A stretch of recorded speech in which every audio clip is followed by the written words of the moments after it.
Thank you always from my heart. Your smile has saved me.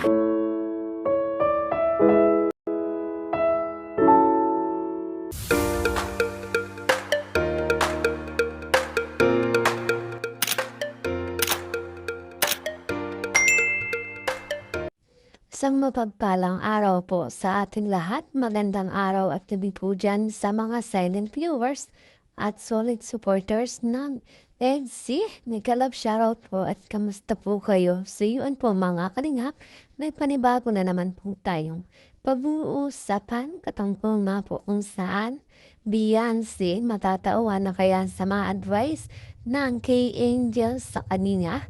At kaya pala Papa Eds masaya, Beyonce. Di pa rin okay sa nangyari. At yan nga po ang ating pag-uusapan, maya-maya na lamang. Pero bago po yan ay lagi kong paalala sa inyo, bago po tayo magbigay ng ating mga komento at opinyon, itapusin po muna natin ang kabuuan ng video. Ang sa ganun na bayakma po ang ating i-comment mga kalingap at lagi ko rin na pumiling sa inyo. Patuloy po nating suportahan ang mag-ama na matubang.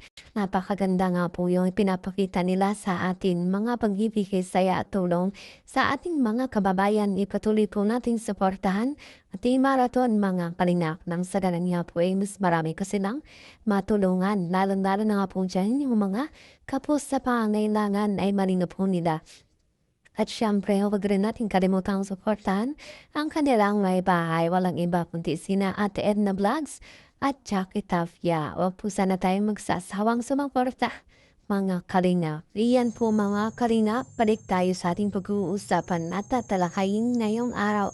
Patungkol nga po kung saan Beyonce matatauhan na kaya sa mga advice ng K-Angel sa kanya mga kalingap. Si mga nakaraan, napanood po natin yung mga kaganapan sa rinyo ng Batch 1 Key Angels natin na talagang na masaya nga po tayo at nakaka-inspire itong panoorin mga kalingap no dahil itong Batch 1 na ito ay may kanya-kanya nga po struggle na talagang kinakaya mga kalingap at syempre blessings nga po na dumadating sa kanya ay patuloy na nandyan at syempre sa tulong ng kalingap ay palagi silang nagpapasalamin nga kung wala ang kalingap ay wala nga po sila sa kanilang mga sitwasyon ngayon na medyo hindi nga po nahihirapan lalo na nga po sa kanilang pag-aaral. At yun nga, nasubaybayan natin kung paano nga ipaliwanag o ikwento yung kanilang buhay sa kabila ng lahat sa mga araw-araw na kanilang ginagawa. At habang inaalalayan nga po sinusuportahan ng Kalingap at syempre hindi naman po lahat sila ay sabay-sabay na makamusta o mapuntahan at mabigyan ng tulong. Kung kaya ay isa ito sa pinamagandang ginagawa ni Kalingap Rab na magkaroon ng reunion ang bawat batch na po para na sa ganun nga po makamusta niya lahat at magkausap-usap din naman sila lahat mga Kalingap. At eto nga po mga kalingap, patungkol dito kay Beyonce na kung saan ay hanggang sa ngayon pala ay medyo hindi okay pa itong si Beyonce natin at mukhang nag-a-adjust pa sa mga nangyayari. Struggle din pala sa kanya yung mga pangyayaring nawala ang love team. At syempre po mga kalingaps, nang nawala naman ang love team na ito ay doon na nga po nagsimula ang issue.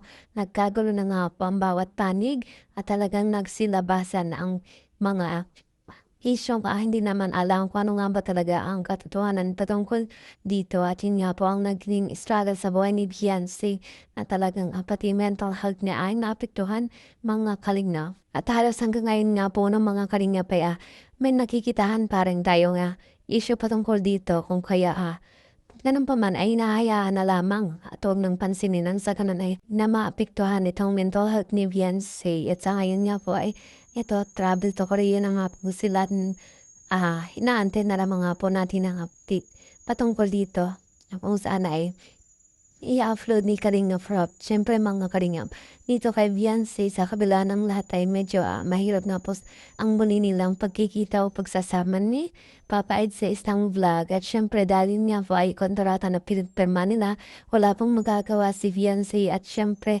para din nga po kay Kalinga Prab ang lahat ng ito at nasa ganun pa man ay isa din naman tas business trip na magkakaroon din ng income dito si Viancy mga Kalinga. At yun nga po ay ginanap lang sa Korea at syempre para din naman makapag ibang liba at makapasyal muli sa ibang bansa. Itong si Viancy natin kasama nga po ang Team ITZY. At ito si Papa Eds nga natin ay medyo hindi natin nakikitaan ng pagka-excite at syempre masaya naman siya kung ating titingnan.